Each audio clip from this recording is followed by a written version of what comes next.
regardless. So I'm ready. going back a little bit. What's up? We're live. Yo, it's a pretty nice little setup here. Change it up a little bit. All right. Okay, cool.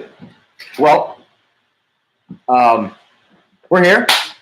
Weekend for UFC 229, and hold on, we're at least doing this, but another episode of Sudden Scrap Nation's podcast. Your host, as always, Daniel Jonas and David Fitzgerald to my right, your left, and we are going live today. We're going to do our final predictions for the main card. We're going to go over some of our final thoughts with the presser finally done, the open workouts finally done, and we're going to just get into it. And there's a couple other fights on the main card that I'm super excited about.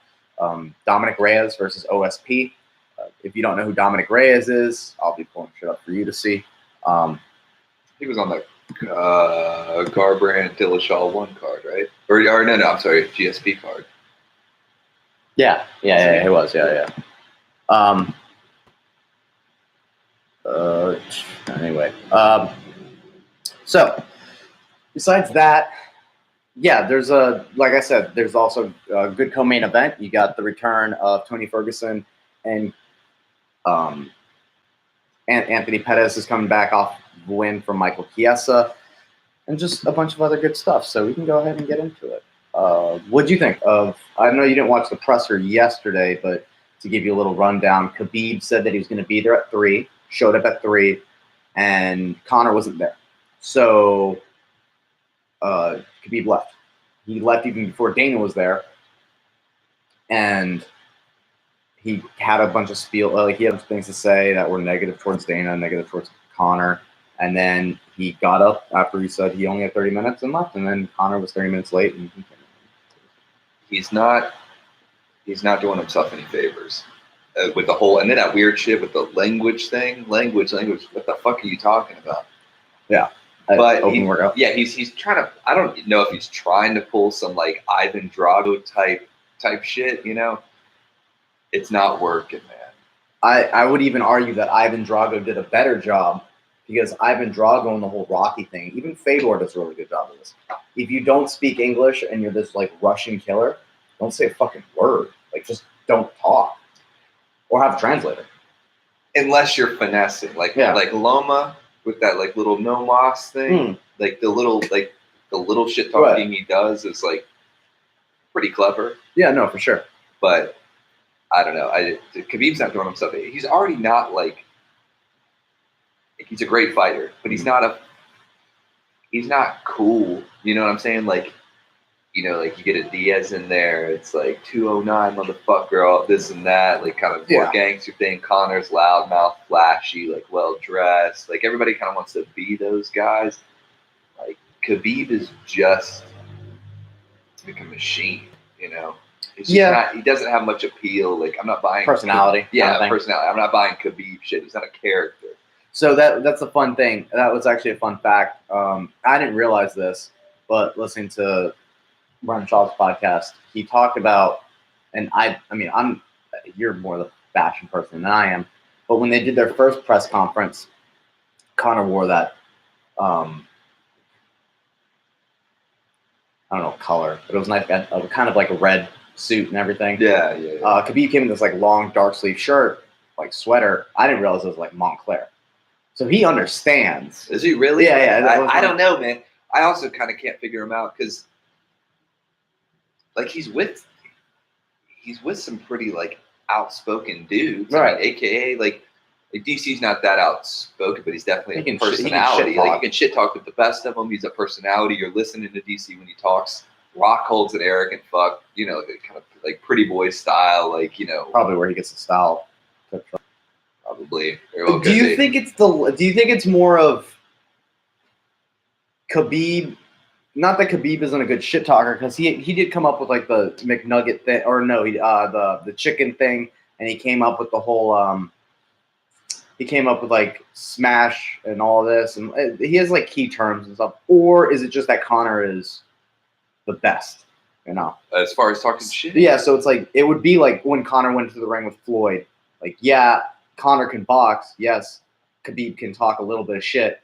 But at the end of the day, that's Floyd Mayweather in there. At the end of the day, that's Conor McGregor across from you talking shit. We watched the best go at him with Conor and Floyd. Mhm. I honestly think Conor, like Floyd knows how to sell something better, but I think Conor's He can a shit talk better better. shit Yeah, talker, shit and I talk think better. he is going to be able to sell stuff better. Right. This time, what I really like from Conor, which of course we'll get to the fighting aspect of things, No. but what I really like from Conor is that he showed that he's fucking angry. I don't know if that's a Oh, show. yeah. That's another thing about those like types of characters is you don't know what's legit, if Oh, they actually for have sure. emotion about it. But when he put on that, I don't know, at that first press conference where he went off, that was pretty intriguing.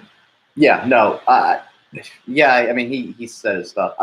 So moving on to the fighting stuff, just because we went, that's the first press conference, and then the open workouts. So that's what I really focused on today, was watching the open workouts, a little bit of the highlight clips. And honestly, I'm a coach, so I like game plans. And I see Conor has a game plan. He worked with his coach. You see him switching stances, throwing uppercuts, anticipating that lead leg shot from a single leg. He's been working on this nice shuffle back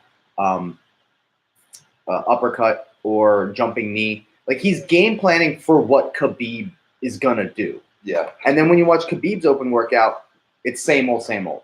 He's doing hip throws, he's doing double legs, and yes, it's probably just to get a sweat on, doesn't want to show anything, but Khabib isn't a game planner. He's got a game plan, and that's what got him to 26-0, right? Right. So his game plan is what he's been doing for 26 times. Conor's lost. He realizes that each person's different. Khabib just looks at a person and goes, I'm just going to do what I always do. But what if you get a guy that's like, okay, well, I know what you're going to do. So instead of just worrying about what happens when you take me down, I'm taking, to bring back the military school, the 7 Ps, prior proper planning prevents piss poor performance. That's essentially the same thing. Instead of letting him take me to the ground, I'm not even going to let him get there. I'm going to work on my game plan to stop that, to make it uncomfortable for him if he tries, and then work if I get taken down, work from there. If there's one thing that Conor has shown, it's that his game plan, he knows how to. Yeah. He follows through with his game plan Yeah, he better does. than I've ever seen anyone else. So the only time that I was like, I don't really understand his game plan here, Floyd Mayweather. Yeah. The only time his shit got jacked up, which I don't think he had a game plan for Floyd Mayweather, also incredibly out of his league, and still performed. Well, and you saw that with the Nate Diaz the first time they fought. He had a game plan for Rafael. He was still younger in his career then. And then Nate Diaz just kind of threw a wrench in it. But then the second time they fought, he had a game plan and won the fight. Yeah. Won the fight. Won the fight on the judges' scorecards. Yeah. If it was in a back alley and we were to raise hands, I'd But why is that? Because so every other fighter, well, especially Jose, I mean, we can't that's. I mean, yeah, there was video of him practice. Fucking boom. Yeah, and he was or left. Yeah, there was practice. He was like, there's a video of him in the back, like. But Nate is great with fucking up your game plan. Like, that's all Nate Diaz is. He's tough. He's just, too tough. Yeah, I'm tough. My cardio is better, and I don't give a shit what you do. Right. That's all a Diaz is, Also, Nate Diaz is essentially like Conor McGregor in the sense of he's a striker. He doesn't rely on wrestling, but if he gets taken down, he's got a black belt in jiu-jitsu. So take me down. That's why I think the worst matchup for Conor is another striker. As we've seen in his past, go, out, come on, in, other room, come on, go. You're going to make noise, go, come on. Anyways.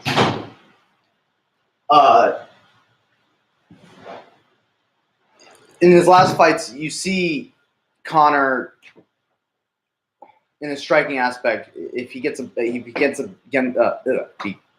put against a better striker or someone that has higher pedigree of striking or the same pedigree of striking, struggles a little bit. He didn't finish Max Holloway.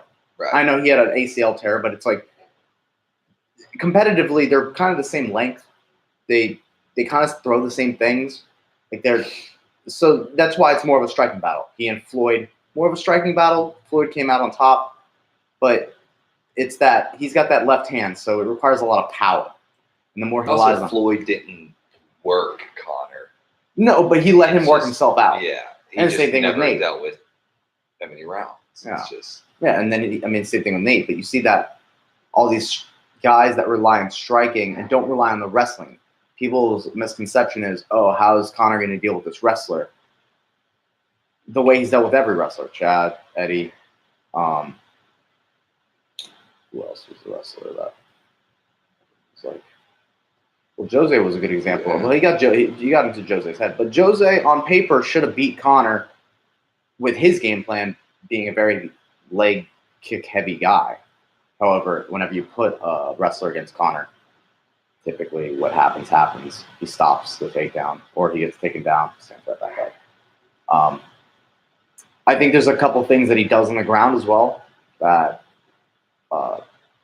might help him, and that's attacking off his back, recomposing guard, rather than just trying to get to the fence and climb up.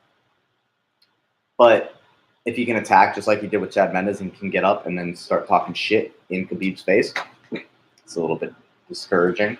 I don't know if with Khabib, it seems hard for Conor to get in his head, which that could just be a misconception because he's not having the normal like. Well, Jose didn't either. Jose didn't have the same. He started to American reaction that most people have. But he got emotional for sure. He did.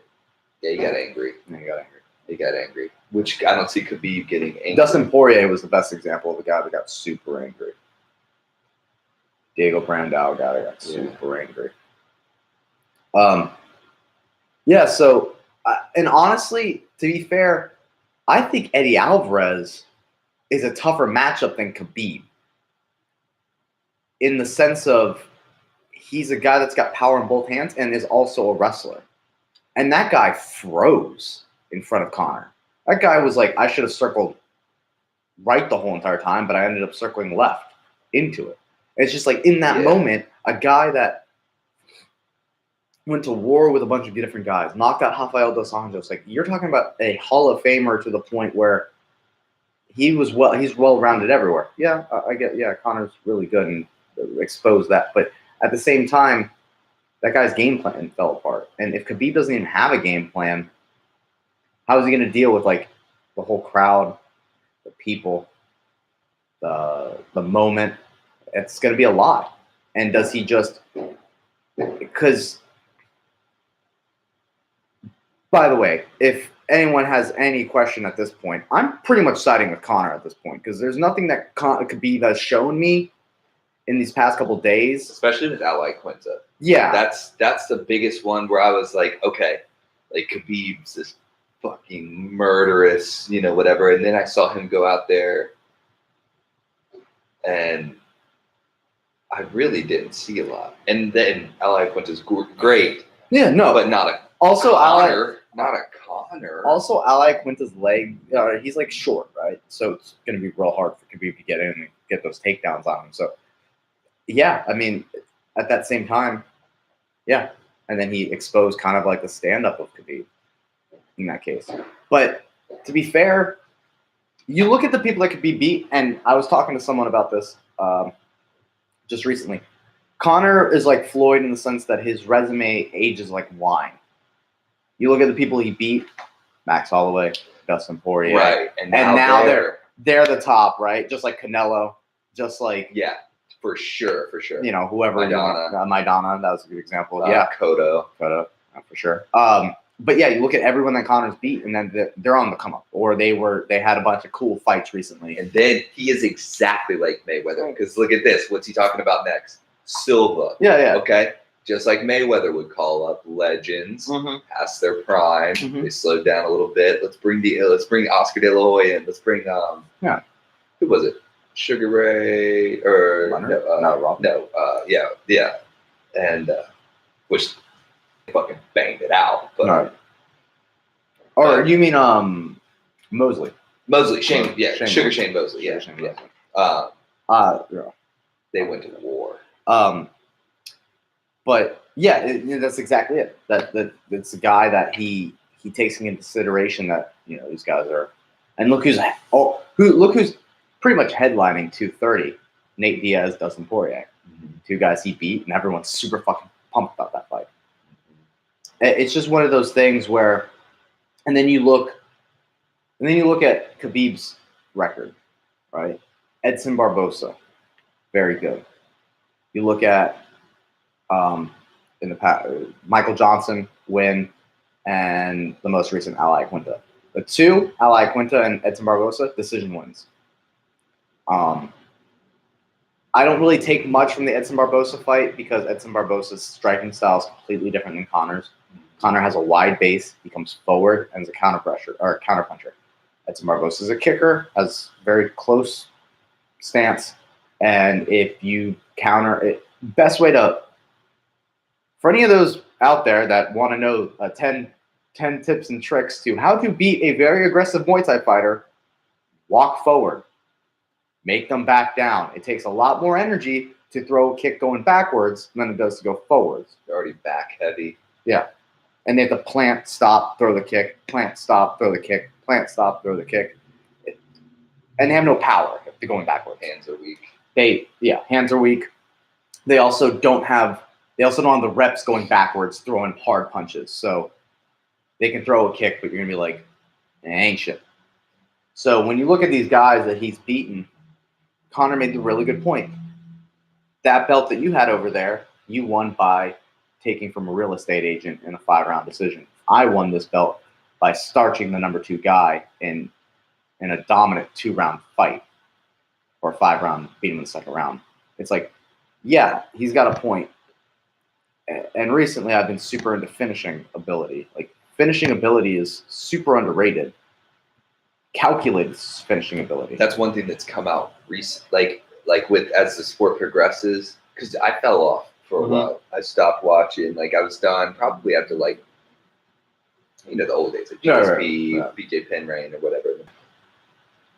Got back into it. One thing that I've noticed is it's not coming down to the knockouts anymore. It's the finish, right? And like, you can get those cracks left and right, but no one's just standing there anymore, right?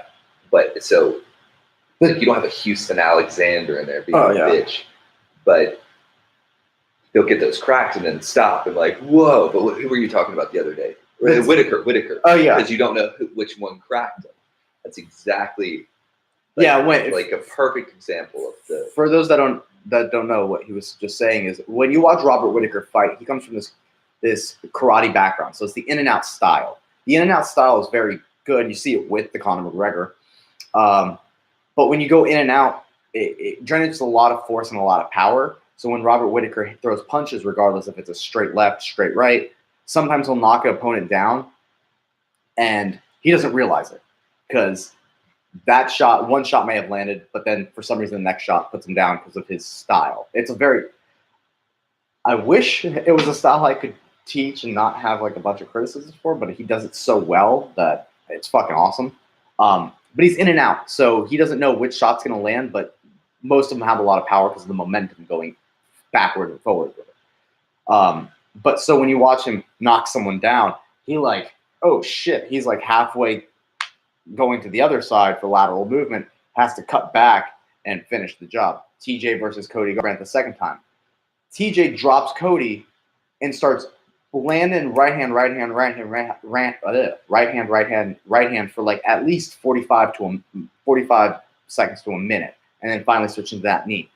I want anyone. Cody would crack. Yes, Cody would crack and not finish. But here's what I don't understand. Like, I'll let you keep going, but here's what I don't understand. Okay, why are guys like TJ and I saw Gaston's Bolanos, his last finish, all over that guy like a fly on shit, just anywhere he could throw it. But what's crazy is those guys are predominantly kickboxers or Muay Thai fighters, right? Right. Which after somebody hits the ground, what do? You stop. hits your corner. You can't take them to the ground. But it's a lot of where Cody is a boxer and or more of a wrestling background. He's an MMA fighter. MMA fighter, yeah. To where you should be finishing. Yeah. No, yeah, he's more of a guy that should be going to the ground and to finish his opponents. And that's what people don't really get. If you want to finish a fight, just keep punching them. Instead of going for a submission, instead of trying to if you just keep punching them and they don't answer back, the ref's going to stop it. I wonder if it's an issue with cardio. It's a cardio thing because you're going to burn yourself out. Like, what if I don't do this and then you stand up? It's like, oh, I'm already defeated. That's definitely it. That is a shitty feeling. I was about to say is anyone go out into your backyard, have everyone and have your career depend upon this and have your backyard. Yeah. Just in a stadium, go into your backyard. Imagine that you're in a stadium. Everything's on the line, including your pay, just your legacy, all this stuff. You knock someone down that you've hated forever, and you just start throwing right hands, and you tell me that after you're done throwing all those right hands, that your right hand isn't gassed, and if you don't finish that person, you watch him stand back up. Oh shit! I guess I'm not using this right hand. Yeah. So one, it's a cardio thing. I think with the introduction of the athleticism and the introduction of sports technology and all that kind of different things that integrating, becoming an athlete and an MMA fighter. I think with all that shows the finishing. Conor, he finishes, but he also plays that little Cody Garbrandt, knock you down, let you get back up. But most of the time he does go down to the ground and tries to finish, and then he'll stand back up if he realizes that. Which I think that worked for Cody when he fought Dom. Remember, it was kind of like a show. Right, but then again, he didn't finish Dom. That's what I meant. That was my thing is I think he knew that Dom's ground experience is better than his. So I don't know if you've ever seen Dom really do the Dominic Cruz whenever he fights. If you watch him, he kind of scrambles a lot. So I can imagine if you're Cody and you're trying to hold this dude, you're giving him the option to Granby roll and stand back up and not potentially catch you in something, but just you might as well just let him up and hope that you get that one hitter quitter shot. Yeah. So as I wrap it all up for the main event, I have Conor first round, I'm gonna go second round. Yeah, second round knockout. I just have a feeling that if Khabib comes forward and just does his game plan, Aldo just came forward and tried to do his game plan. Or Aldo's a pressure forward fighter, right? I'm not saying that he's going to starch him like that, clip him one good time because that's it's a weight class below, but very Eddie Alvarez kind of win. He's too flat-footed. I think being flat-footed is I think it's more important than people think it is. Khabib is too flat. Yeah, Khabib's way too flat-footed. I have Khabib coming out capoeira. Fucking loosen the hips, the ball, the feet. Yeah, I got Conor second round. Yeah. But then again, I never know with Conor.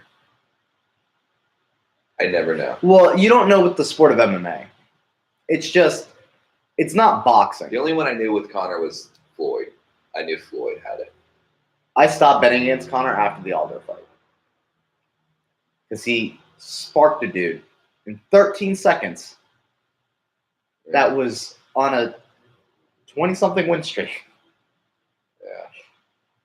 Yeah. Put emotion into it. Yep. Well, but Conor second round.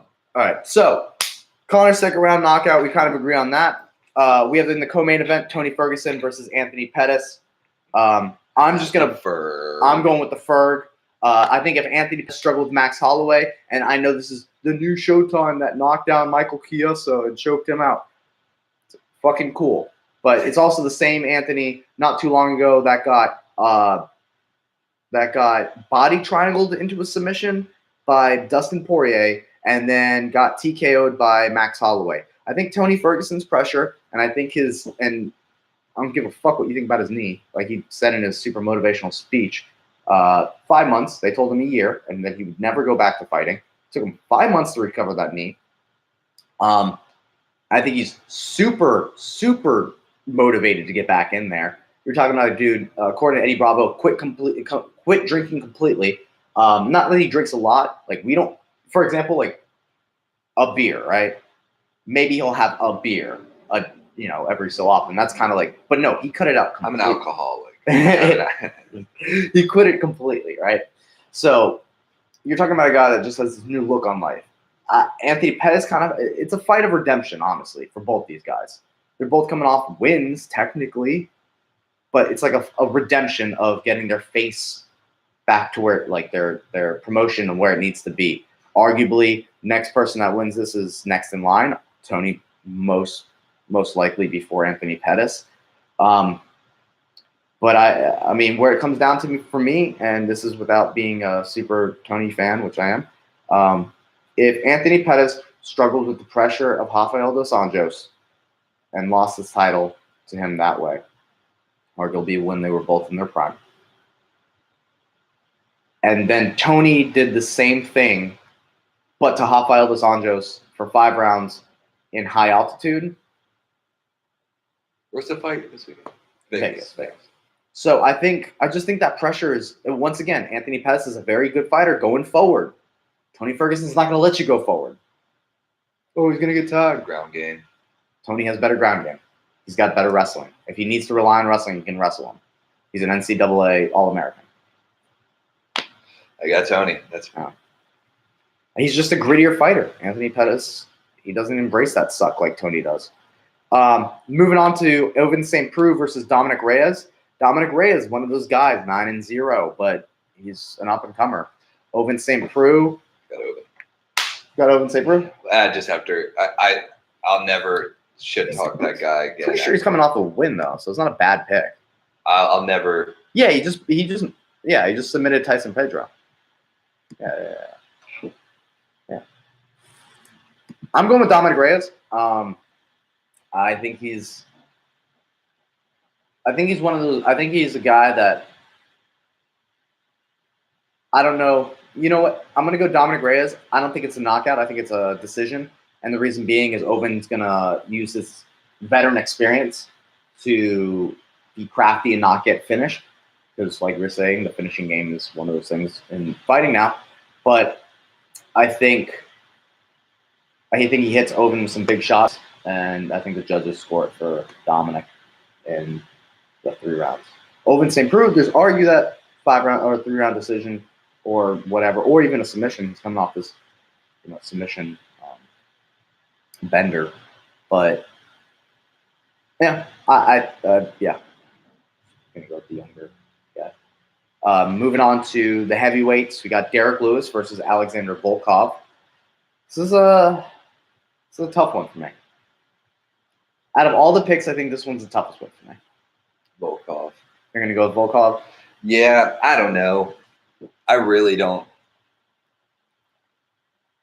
have Khabib a ton of knowledge about neither one, really. So I just keep. There's a lot of hype around Volkov right now. I don't know. Yeah, I mean, it's hard because I could totally argue with you and just say Volkov because he's one of those guys that. Who did Derek Lewis fight last? Marcin. No. Francis Ngannou. Lost to Ngannou. No, he won to Ngannou. It was just a very. Oh, that was just bullshit. Yeah, I'm just not gonna. Yeah. All right, so I knew there's something bad going around. Yeah. So you could argue Volkov. His resume is very good. I'm about to pull it up for you. You'd be like, "What? You're gonna be?" And I'll remind everyone who you're dealing with. Funny, he's your height. Funny story. His middle name is Drago, or his fight name is Drago. So he's beaten the likes of Rico Rodriguez, old school. Where is it? Roy Nelson, Stephen Struve, Fabricio Verdum. Brett Rogers. Huh. I thought he had a name on here that was. Anyway, better. But he's coming off of a win against Fabricio Verdum in a TKO fight or a TKO win. It was really impressive, I thought. I'm just super biased to Derek Lewis. He's got that right hand that Volkov is an accomplished striker. He's an accomplished MMA fighter. Yeah, but Derek Lewis can just like land that one hit. Yeah. So I'm gonna go with Derek Lewis. I'm gonna go with the finish. I think Derek gets hurt. I think it starts. It's like that Marcin Tarbura fight where there's a give and take, but that just one hand just hits. Because to be honest, Volkov takes a hit to give a hit, and you can't play that game with Derek Lewis. But if that's what you want to play, I'm gonna bet on Derek Lewis. And then finally, so you got Lewis on that one. Yeah, I got Lewis. And then finally, in TKO. And finally, we got Michelle Watterson versus Felice Herring. You don't know? Fuck no. Fuck no. I have Felice Herring. She's just the bigger girl, and she's also an accomplished kickboxer. I think she goes the distance, obviously. I think she just bullied Michelle Watterson. I don't know either one of them. Michelle Watterson was the former Invicta atomweight champ, so 105 pounds. Here's the thing, man. She's been good though.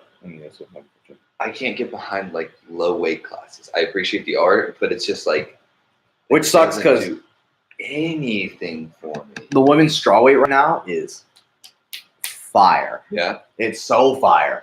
Jessica Andrade's last knockout of Karolina Kowalkiewicz. She flatlined this girl, and she's 115 pounds. Yeah. Wow. Well, they pull that shit up. But yeah, I just think, I can understand. But I mean, you got Rose Namajunas up at the top right now. She's about to fight Jessica Andrade. I like Rose, but like, I like the big names, of course, like 'cause it's a show. Like Rose Joanna was a great two-part installment, but I don't know, man.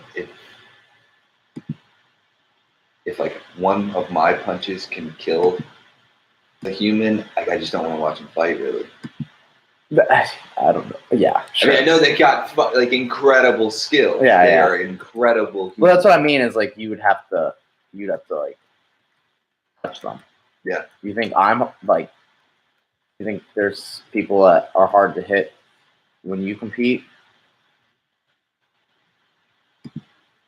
Oh no.